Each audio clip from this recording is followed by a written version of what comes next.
مستنصر حسین تارڑ کے جنم دن کے موقع پر ان کی کتاب غار حرا میں ایک رات سے ایک اقتباس ملاحظہ فرمائیے۔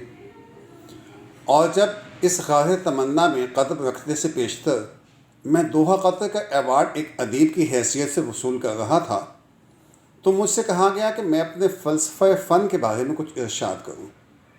بس اتنا کہا، نہ کسر نفسی سے کام لیا، نہ عاجزی کا اظہار کیا۔ بس اتنا کہا کہ مجھے تو کچھ علم نہیں کہ میرا فلسفہ کیا ہے اور فن کیا ہے۔ بس یہ معلوم ہے کہ کبھی اوپر والے نے نیچے نظر ڈالی تو اسے ایک بیکار، سست، بے بہرا اور بے علم شخص نظر آیا جو نہ کسی کاروبار میں کامران ہو سکتا تھا اور نہ اسے کوئی ڈھنگ کی ملازمت مل سکتی تھی۔ اس کے رزق کا کچھ وسیلہ نہ بن سکتا تھا تو اس نے سوچا کہ اس بندے کا کیا کروں؟ یہ کمبخت تو بھوکا مر جائے گا، خوار ہو جائے گا، اس نے بھی تو حیات کے دن کاٹنے ہیں، تو اس کا کیا بندوبست کروں؟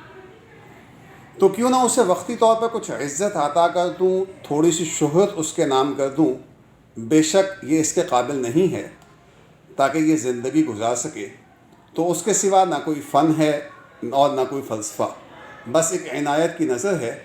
اگر میں اتنا بیکار نہ ہوتا تو اس کی نظر مجھ پر کبھی نہ ٹھہرتی۔